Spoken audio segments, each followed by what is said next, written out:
Welcome back, everybody, to another episode of KHANTEHNT. We're here to talk more about your favorite show, you personally, of the season, The God of High School.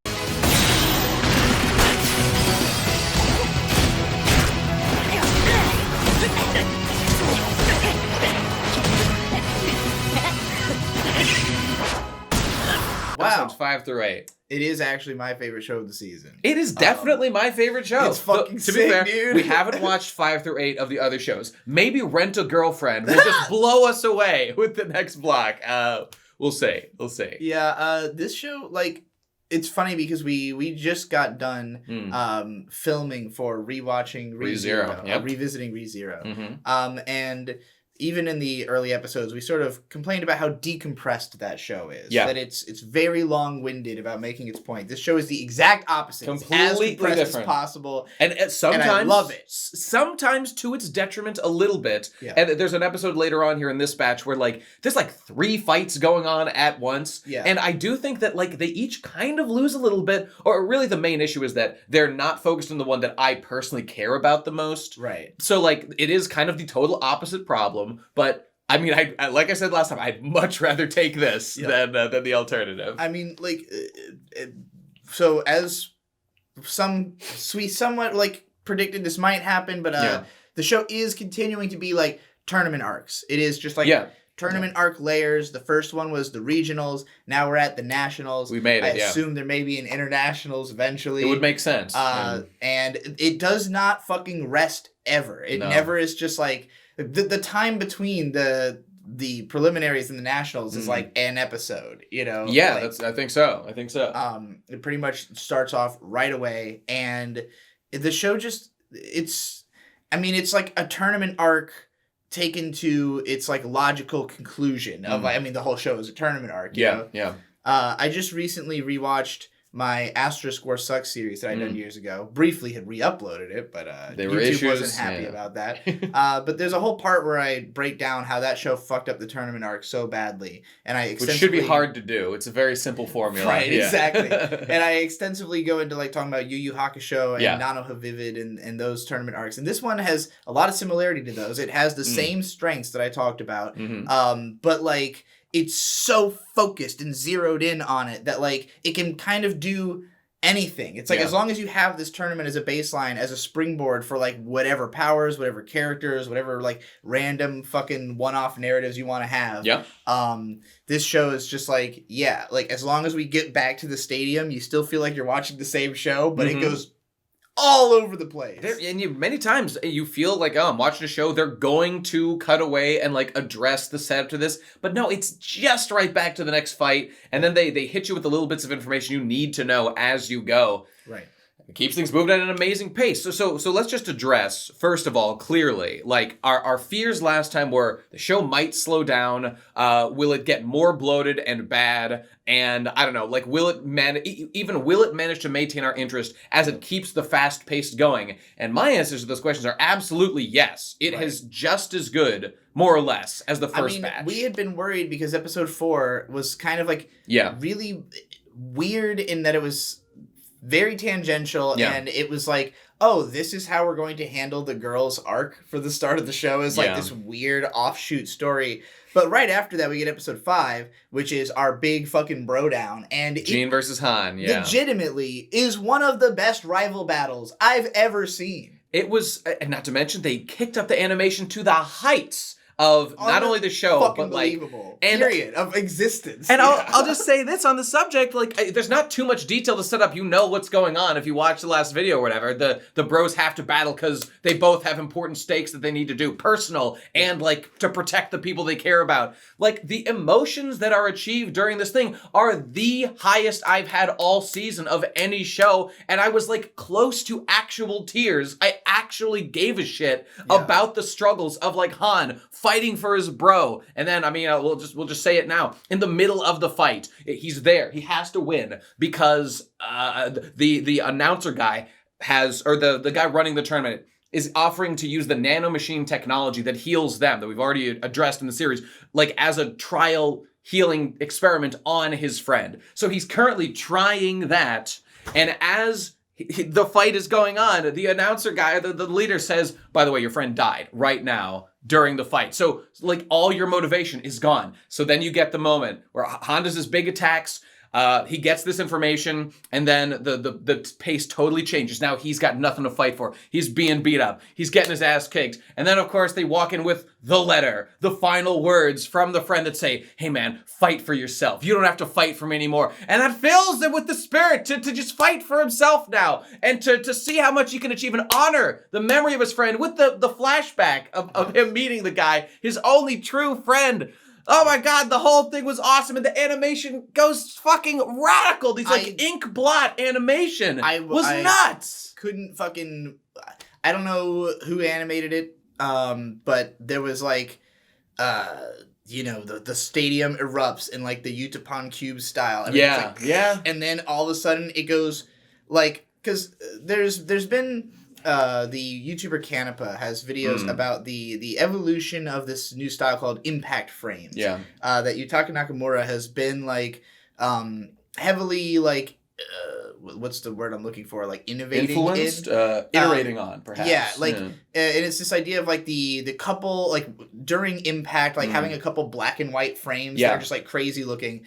This is like a next level of that concept where they become just ink smear blots, like fucking, it's like all impact frames for like 30 seconds to fight. Yeah. And like, and even in after that, they go into a mode where it's like more normal animation. There's still like ink blotty kind of like effects on the characters, but they're in like an alternate reality space sort of, where every time their hits collide, there's not even like an impact. It's like they hit and then they like pause. Yeah. They're like, cool. Oh my God, the joy, feels so good. The sheer joy on their faces at just like loving the battle and loving the experience of like, this is exactly what Gene, the main character, talks about. Like, he loves fighting. He loves pushing his limits and being forced to like overcome limitations as he fights strong opponents. And when you see the smiles on their faces as they're doing it, as these bros are going toe to toe, God damn, that was satisfying shit. It was fucking awesome.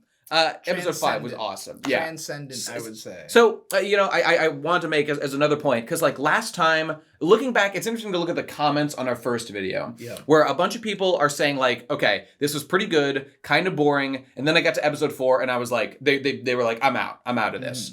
And, you know, I don't know if the expectations come in differently, because I had no expectations, and it impressed me. And now my expectations were pretty high for this batch, but it continued to impress me in like new ways. So I'm a little confused why people seem to not like it. And you were saying maybe just because it's popular. I mean, I think it's like, one thing is it's very popular. Yeah. It's Korean.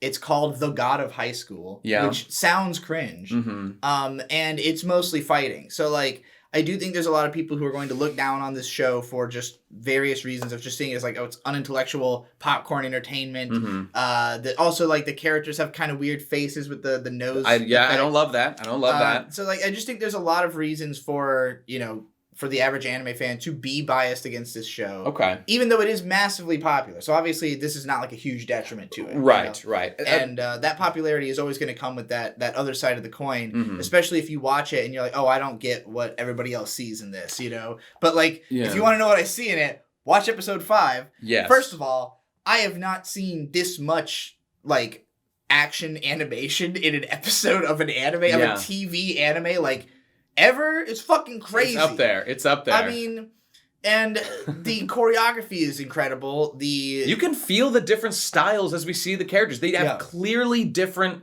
ways of attacking. And I'm, even as a total layman, I don't know shit about martial arts. I'm like, this is so obviously different between the styles.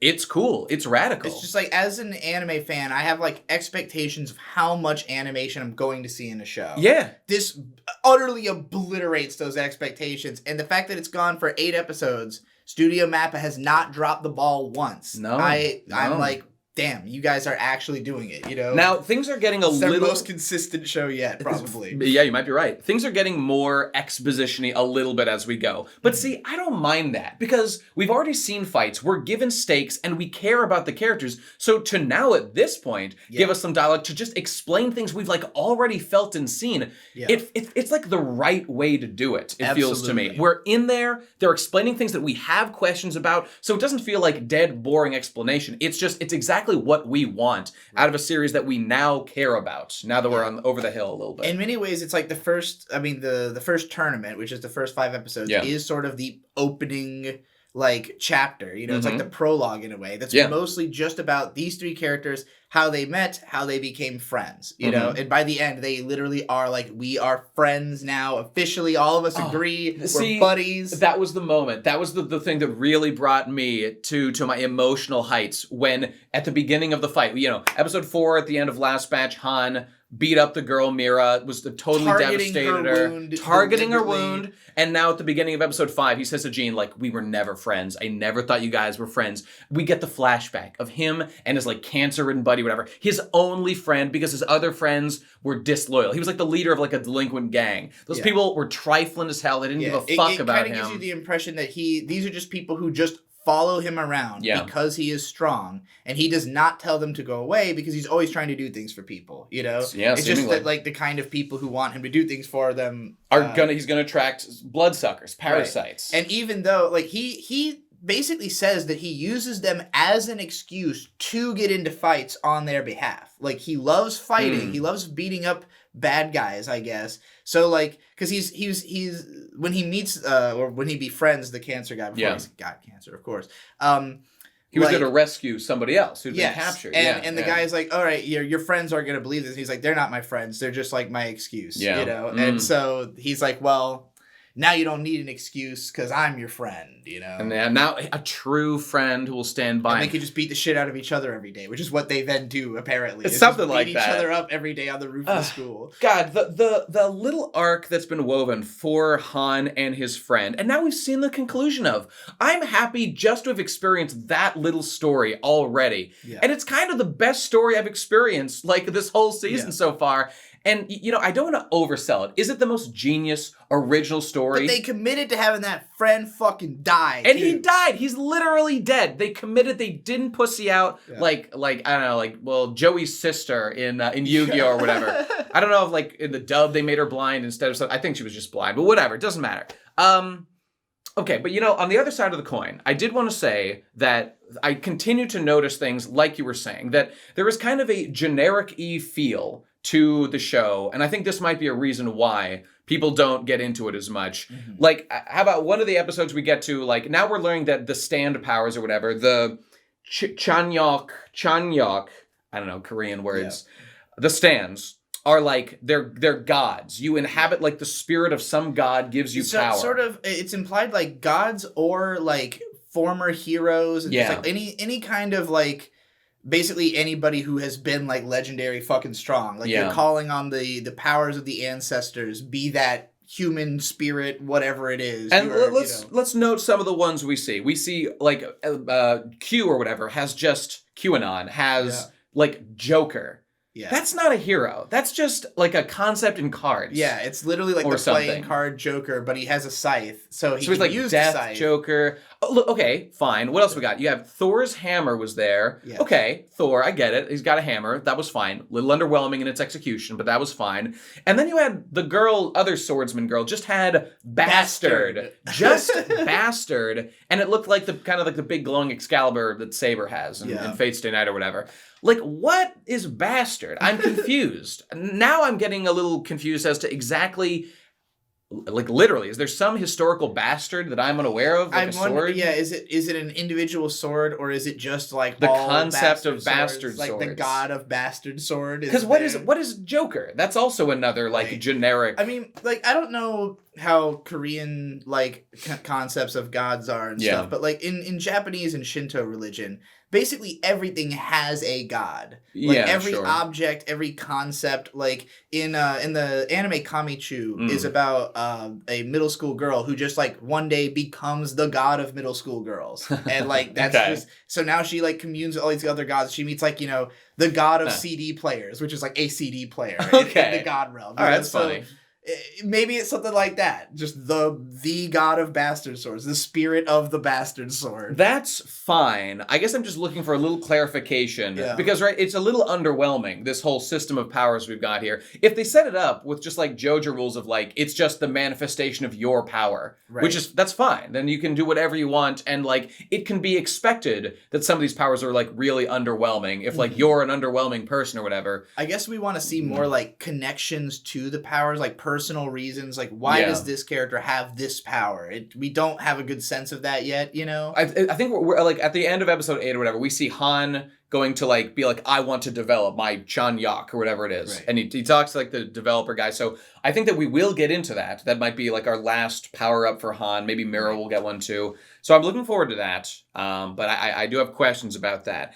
Beyond that, while I'm on the subject of like the couple of complaints I have, there's the fact, on Mira's subject, Mira still hasn't really done anything particularly cool. Again, she gets her little fight where she breaks her sword and her non-sword technique is the most impressive fight-ending thing.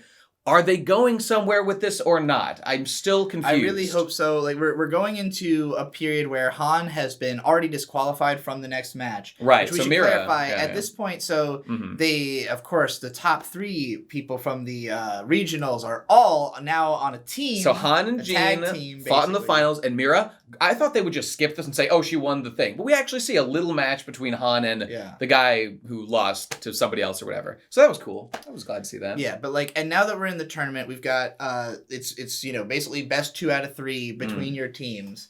So in the first round, hilariously, there are some things in this show that happen a little too fast. Like there's this old man who is like the doctor. He's this old He's Chinese the guy doctor who trained like the devil organizer guy. Yeah, the main dude. Yeah. And he like meets our main character, Jean, right? Jean, yeah. Yep. He meets Jean in the park and like does like a chiropractic move on him and is like, I'm gonna teach you how to do this shit now. Yeah. And then like Jean goes into a match and he's like, I learned how to do this pressure point shit where if I hit these certain pressure points, it'll like super powerful. So he hits pressure points, hits the wrong ones, and incapacitates himself. And then he's like, I guess I should just stick to Taekwondo. Yeah. And I guess that was the end of the arc with the old man, because it doesn't come up again. That like we don't see him training with it. We don't see him use any more techniques in the next 2 episodes. So as a comedy moment, I thought it really worked. Yeah, I thought it was great. I did not expect it at all. And it was a great reason for him to lose and for the other 2 to have the opportunity to win. Yeah, that was well done, but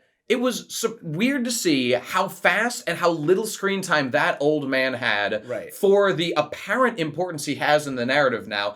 And it's true, we do get, it's weird. I feel like it's weird to complain about this because I'm always complaining about the opposite. We do get a line or 2 that explains the relationship and what happened, but we didn't like see any of it. We're past it and on to the next thing already. Yeah, and I mean, I was legit like lost because I just assumed he would be training under this guy for some time. Yeah. But it seems like when he said, like, I should stick to Taekwondo, he really meant it. He's not training with that old guy anymore. At least that's how it seems so far. I don't know. I got the sense that he doesn't want to use, he clearly said, like, I don't want to use one of these stand powers. That's like a god power. I want to use my own power. Right. So that's fine. But maybe like the pressure point just powers you up so he's comfortable doing that. I mean, we'll need a little more information because they're just past this shit already. Yeah. Meanwhile, we get the establishment of tons of just characters who, it's hard to say like villains, heroes, they're fighting. Clearly the KKK, they had a name, the Nox. Nox are the real bad guys. They're like a cult of some kind. Did they say what their goals were at the end of the last episode? Oh, something like well, we see them actually interact with Jean's grandpa, who is set up at the beginning, and they fuck that guy up real bad. They apparently cut off his arm and they capture him and bad stuff happens. And as they're doing that, they're like, these people have forgotten God. We need to bring the end of the world and, like, have God come in back into the world or something. So something mysterious religious-y. Yeah, so, like, we've got this evil cult, I guess, and then we've got the organization that is doing the God of High School. The leader of that organization, there's implications that he seems like a good guy. He seems good, yeah. He definitely wants all of these characters to, like, grow and get stronger, and he's, like, trying to push that from the shadow. Oh, and notably, we learn more about the plan. He says, like, they say conveniently, the reason why the 3-on-3 matches are allowed is because there were more candidates than we thought there were going to be. So we've opened it up instead of just one winner. Yeah. Because we need one of them has the potential to become the key that will, like, defeat God, which is clearly the opposite of what the cult is trying to do. Right. Also, he literally looks like the devil. And he has, like, a fucking upside down cross thing. He's got cross things. Yeah.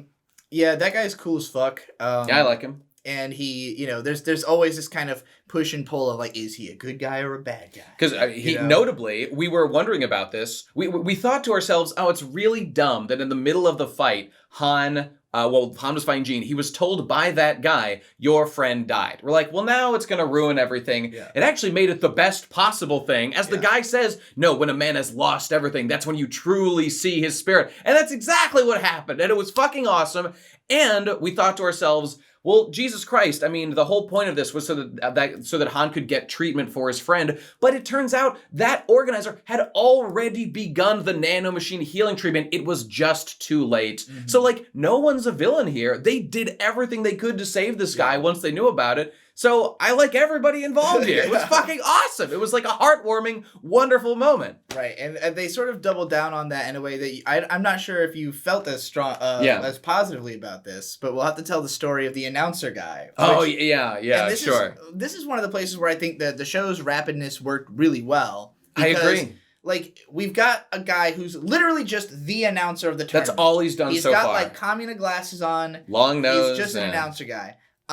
One day, girl Mira, wandering through the streets, just, like, runs into an announcer guy. I need to power up. What can I do? And she runs into announcer man. And he is with his wife, who's just, like, hot Japanese woman, and she's holding a baby who's wearing, like baby little sunglasses, orange sunglasses, just like him. Adorable. It was so awesome. It was just the most instantaneous, like, wow, this character is way more interesting than you could have thought, because he's just announcer guy. Now he's got, like, a kid who's got the same glasses as him. He's got a wife, and he's fucking blind, and he's walking with a cane. It's like fucking overload of, like, reasons to like or be sympathetic to this character instantly, which is exactly why Victor called out, he's definitely gonna die. He sure did. He sure did. Like, he basically has a conversation with Mira where he's like, I know that your blade can be even more powerful because I was blinded. I was by the moonlight sword that you use, or something, which is another odd coincidence, but okay. And we haven't learned anything about how that happened. No, and I mean, just to say, they are laying it on massively thick. So, like, in most shows, I'd be annoyed by this, but it feels apace for the show, kind of. So, I don't know, I'm less annoyed by it. I was just so shocked that the character was a character. Blind, married, child, wearing my same sunglasses. Yes! Yeah. Love him! Damn. So, of course, he immediately gets killed, and by, like, a cultist. Vic was right, dead on. But, like, it's also interesting, because even though we never saw that guy fight, just the implications of who he is. And his confidence. And and, like, the instructions he gives to Mira, because he swings a stick out in front of her, like, neck, and, like, you see, like, wind pulse through the air, and, like, she obviously didn't see it coming or couldn't react with speed, so, like, he's strong. That's enough for us to assume this guy is at least as strong as most of the other people in the organization. Yep. So when he gets killed, it's like, okay, well, we know that's serious business. Mm-hmm. And then in another episode, it's sort of just tossed out by one of the bad guys, like, oh yeah, we killed his fucking wife and kid too. Fuck them. And we're all like, what? Whoa! Why was that necessary? Yeah. What did that accomplish? So then later, Q, who has heard this information, like, busts into his boss's office, wrecks it, and is like, how dare you allow them to fucking kill the wife and kid? Yeah. Proving he's a good man, too. He cares also. Well, and it not only establishes, like, his sympathy, but also that, like, we're now suspicious of the bad guy on his behalf. Like, if this guy's mad that you could have done something, then you probably could have, right? Yeah. Turns out he did. The wife and child are fine, and in an incredibly convoluted, frankly, impossible to predict, and doesn't make sense in the narrative way, they had put body doubles of the wife and child ahead of time through one of... The second that what's-his-name was killed, they immediately took the wife and child, put them into hiding, and then created body doubles out of mannequin powers, which were what the bad guy killed thinking it was. And see, it was at that moment, I'm like, now you're taking it too far. You need to slow it down, and this doesn't even make sense. I mean, trying to follow the narrative of exactly the timeline of how these events happened. Like, honestly, when the line came up that he had killed the wife and child, I just kind of almost didn't register. First of all, at first I wasn't sure he was even talking about the same guy, because I was like, what? Like, why would you just throw that out there apropos of nothing, just to make that bad guy seem really fucking bad? Yes, that's the purpose. Yeah. But thankfully they're fine. Baby Glasses is A-okay. I'm glad he's good. He'll continue his father's legacy of wearing cool sunglasses, I guess. I'm glad. I can relate to that. Yeah. But I mean, okay, so there's that element where they're adding an element, and like they're kind of pulling at the credibility, my ability to be incredulous or credulous to the story. So I think they're getting a little greedy with some of these elements. There was no real need to introduce that also the wife and child were killed, except for a couple of like cool guy moments, and it strains believability a little bit. And the other element of that ties into that is multiple times here we are seeing wounds taken in battle by various characters. The biggest one is there's a guy who is like a magic spellcaster guy, and his opponent is like Shark Man. He summons Jaws, I don't know, or whatever, and it impales the guy, and we see the giant shark mashing the guy, and pools of blood falling under the guy. And after that, he's on his feet, still standing, and like attempts to keep fighting. And it's like, this is now multiple times, the wounds that we've seen seem to not match up to the actual in-game, like how much narrative weight a wound like that should have. Like series like JoJo sometimes do, or all kinds of series.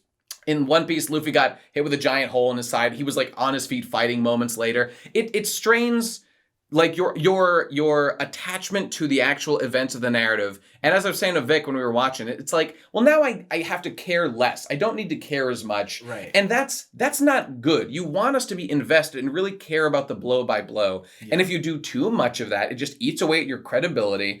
And so I think they should work on that, because it makes us ask questions like, do these like psychic attacks literally do less damage in real life? A guy gets impaled in the hand by one of the shark teeth later, and he moves his hand, and we don't even see blood. There's not even blood after he was impaled completely. So it's like, maybe it's the nanomachine shit. It could be that. But like, and maybe, that was established only in the story, possibly so we wouldn't ask these questions, but we're asking them anyways. We have to. Because what it comes down to is that you can't understand what the result of something is going to be until you see it. And it's like, in that fight where the guy gets gnashed in the shark jaw, it's like, he seems dead. Yeah. And then he gets up and he seems significantly less dead.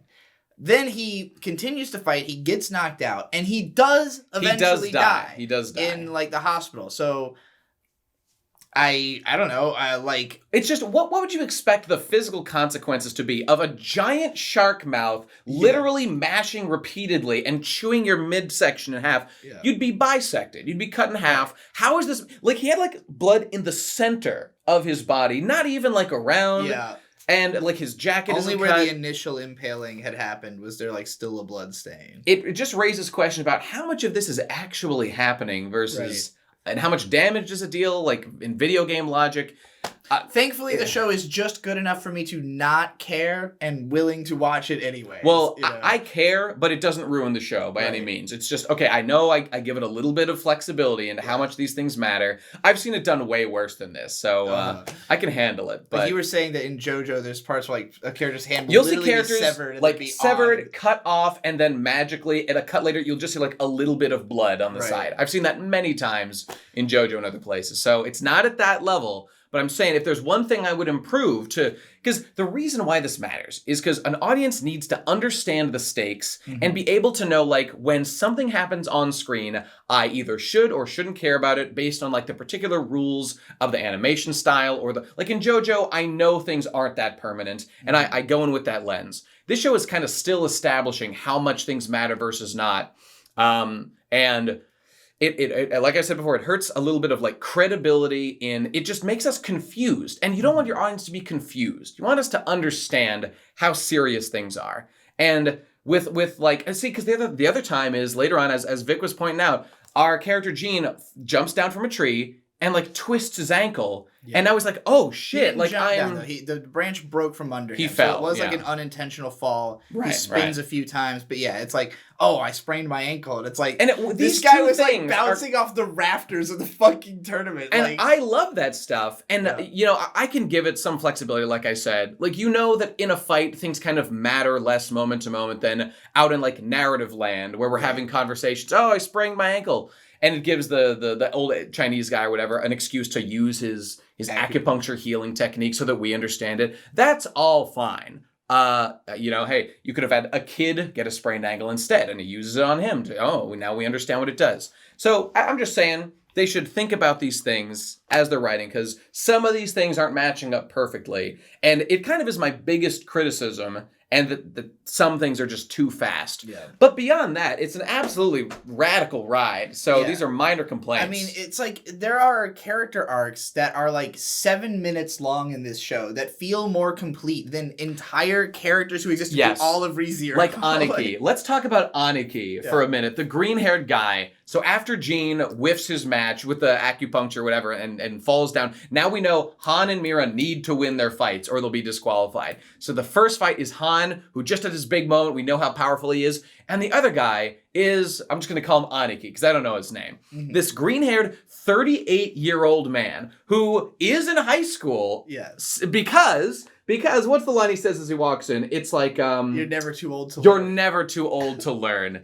And then as they're fighting a little bit, we get the moment where it looks like Han is dominating, and then as it looks like Han's going to take him out, the flashback. The flashback to this guy being a normal construction worker, but he's got a dream. He regrets dropping out of high school. So his other friend, the guy who beat Gene, is dropping off like study materials. And the girl on their team is saying to herself like, look at those losers over there. I'm never going to be like that. And then she goes and loses. She's an actual high schooler. She's an actual high school girl. I assume the other guy is actually a normal high schooler as well. He is, you know, but he respects the big guy for helping him get on the straight and narrow or something. Right. He used to just fight random people in the street. Now he's like, him and this dude are trying to get educated together. And like the girl who is a kendo player.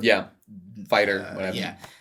She is like very type A, like bookish, like, oh yeah, I'm not gonna be a fucking failure or like an idiot, you know. She just like diss them hard. These guys have no worth. They're losers. But then she loses in kendo, and she's like, I'm fucking worthless. And the guy is like, he's super sunny. He's happy to be at school. He's been trying and failing to pass the high school entrance exam clearly for years. He's 38 years old at this point, but he's not giving up. And she, in the moment of her lowest point, sees him just come and smile and sees her broken kendo staff and fixes it for her and is like, hey girl, don't give up. You got to keep trying, man. I'm going to keep trying. And she's like, everyone laughs at you. Why do you keep going? I don't care if they laugh. I'm doing it for me.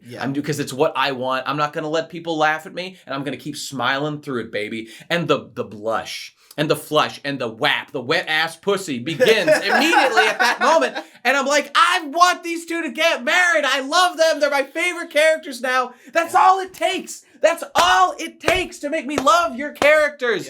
And I was going to say before, you know, some people I think rightfully say I'd watch them fuck Stamp. Absolutely. And then the Aniki, like, we cut back to the actual fight, and he's like, no, like, working man's blast or whatever. And it's like, yes, now I'm committed and I care about the stakes. It was fucking, and then he pulls out Springsteen. And I'll just he pulls out the Thor's hammer. He's got his own stand, but of course Han does his sick ass Azure Dragon Blast, shatters the hammer, fights over because the narrative is over, and that's just fine. But you know, people say to me like, Nate, you say all the time that like you skip fights, you don't care. But like, why do you like God of High School or even like One Piece or whatever? It's because of the stakes of the battle are what matter. If I don't care about the stakes, it's boring as hell. But if I do care and it's presented in an entertaining way, then I do. It's about the narrative. This show, the way fights tend to go is like they start. There's immediately like some impressive animation of just trading blows, and you kind of like get a sense of the character's fighting style, and you're like, okay, this is kind of sick. Then we start diving into their and the character, emotions, and then from that point forward, every attack matters. Yes, you know? yes, and there's like a very clear sense of like what is driving each attack, who's winning, and who's what the losing. stakes are if one person wins versus the other. That's important too. Tons of inventive stuff. Like even during the friend fight in episode 5, there were all these like first person perspective shots. Those were radical. Yeah. I've never seen that before. And it makes you feel like, oh shit, I'm getting beaten up by the character I love. You know, like, oh, I'm being made to fight this motherfucker. I don't want to get punched by Gene. You know, I don't want him to look so angry coming at me. Yeah, scary. Yeah, I want to talk about also the guy who got munched by the shark. Sure, okay. Because they introduce him as the son and heir to the major corporation, something that sounded Not exactly Samsung. like Samsung. Yeah. And I thought that it was really funny that they introduce him. He's obviously like a rich boy. He's got like straight, hair and all that. He's in like a pomp suit, and his background is a wand. maid. Yeah, he's got this like big titted maid who like is fighting with him, and so he's obviously supposed to be the Samsung heir, and like seems that way in Korea. Samsung is so unfucking believably massive that like Samsung right here in my very hands. A huge portion of the population works for Samsung because it's not even just like phones and shit like that. Like they're heavily involved in the government. They make tons of they just make like all the fucking technology in South Korea basically. So like if you're not working for Samsung, then like that's like where all the jobs are. So I have to imagine that for like the average working class Samsung employee watching this show and getting to see like the son of the president of Samsung just get like ruthlessly chewed to bits, especially because obviously like if there's anything I learned from the movie Parasite, it's that there's a clear class divide in Korea that the poor are not very happy about, you know. So yeah, he gets munched to pieces, and then like he even dies. Like, he kind of has like almost a redemptive moment in that he does get back up, and he's like, I like look, everything rests on me. Like all of the expectations of like running the ultimate fucking. I'm not mad at that. I respect that. I respect the fucking effort. But that motherfucker kills his ass anyway. He sure does. He sure does. Yeah, it's sick. And the maid gets just wasted. Like she just comes in. Yeah. She's like, how dare you? Just get out of here. I thought she'd get a little something, but no. She gets one attempt. It's better that she didn't. It's more memorable to me that she just ran in and got just smacked down. And like their other teammate was just like a military guy, I guess. Like I didn't even notice who their third was, but he was the guy in like just camo pants. And was he like the really big guy? Yeah. He was like a big green beret kind of dude, and he just gets like stomped instantly. Yeah. So yeah, and then we also introduce this guy who is like... Well, we learn a lot more about Gene's granddad. Gene's grandpa comes back now, I was really happy and surprised that we learned so much about him at this point, because like... I thought that'd be like later endgame shit. Right? Yeah. Because the way they present him reminds me a lot of Baki, and the way that Baki's dad is presented early in Baki is just like this mysterious traveling guy who beats the shit out of people. Classic trope, yeah. And like, our first time actually seeing him is like he's getting attacked by cultists, and he's just like... bring it on, and like he uses this massive like fucking wave attack that just like destroys the entire countryside essentially. So like it's sort of mysterious, like we don't really know if this is like a good guy, a bad guy, why is he like why is he separated from Gene, but we learn actually he's an extremely nice, extremely good guy who not only was Gene like mega attached to as a kid, but he also like talked to this other kid just once and like changed his whole fucking life. They're laying it on a little thick how nice the grandpa is. Look, I just prefer in myself, you got a grandpa with a hard edge, but then he's got that soft side inside. This guy's all soft on every level. Yeah, in fairness, like, he was talking to this kid who was like, his dad had been friends with the granddad. They fought in the service. They were like in the war together. Yeah. They said they saved the world together. That seems like something a soldier would describe, going to war as. Yeah, it looked like it. Yeah. Yeah, so the two of them fought in a war at some point, and he was like, your dad left this fucking book of, like, the secrets of the fighting style. Of Taekyon. Yeah, and I'm passing it down to you. And this is, like, this is the kid's third memory. His first memory is his father's funeral. Yep. His second memory is his mom leaving him with his uncle who runs a dojo, but his failure, his weakness. Yeah, and like the uncle like sees him fighting, like using his dad's fighting style, and is like, oh yeah, your dad was clearly a pussy bitch because you are so weak yourself. And we saw the crowd before being like, ooh, he uses Taekyon? That's like gay. That's like shit. Exactly. What? So then, good old man shows up with Jean on like a baby holder. Yeah. So he's clearly been taking care of Jean like for forever. Jean has no recollection of having parents. He has a photo, we established a fake photo where his Now that's interesting. A photo, not just of like of just Jean or whatever, but the grandpa paid two people to act as parents for this photograph. What's he hiding here? He said it was because being living alone as a high schooler would be suspicious. So you have to like claim to have parents, basically. Okay. But I suspect deviousness is gone. Plus his eyes are weird. I suspect his genetic legacy is of note in some way. Is he an experiment? Is he a god? We'll see. Yeah. But so we know that Grandpa is a cool guy, and the reason he had to abandon Jean at age 6 is that he has people after him. Right. Classic, he just calls them bad people. Mm-hmm. Are they bad people? Remains to be seen. Well, we saw Nox trailing and attack the grandpa in this little arc. So my guess would be it's those people, and they don't seem very good. So seems legit so far. They're all in cult robes. Usually not a good sign. I don't think this show is going to go for many twists. I think it's going to be fairly straightforward. But Grandpa's got his fucking arm cut off, so he's not in a good state. Like we know he is one of the most powerful people in the world just based on his techniques, but he's pretty hamstrung right now, so that's an interesting place for him to be in. Is Jean going to have to go and save his grandpa? Is he going to abandon the tournament? Well, what they'll do is, of course, tie the tournament into, this is how you save your grandpa. We have your grandpa. You have to win the tournament, and then we'll free him, or some shit like that.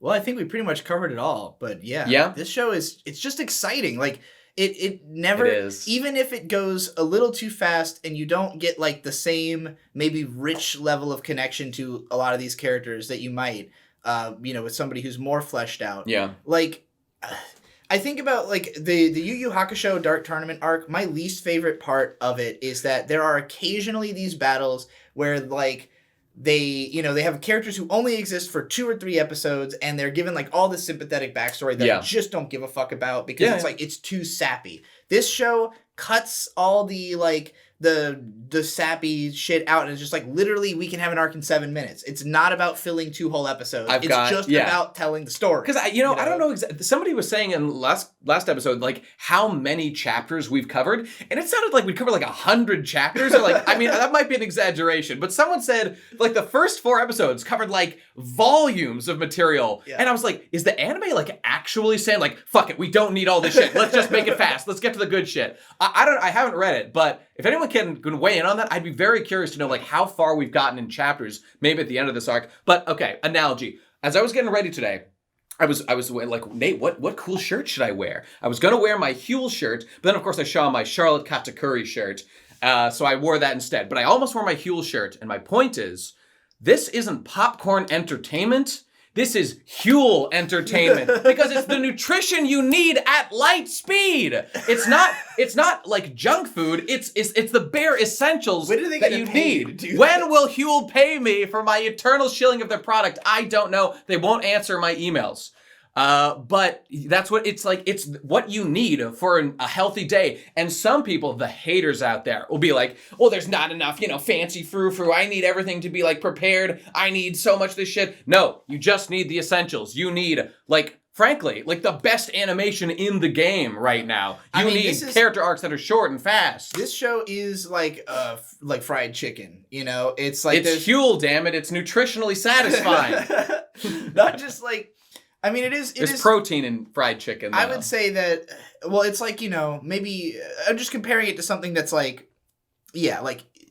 not a snack food. Yeah, There is substance. There's nutrition. It will fill you. You will feel great about having eaten it. It is not fancy. So. It's like you get a chicken sandwich, $8, and you're like, no, like $3, like a Chick-fil-A. This is like the Chick-fil-A chicken sandwich of anime. It's just the best cooked chicken possible.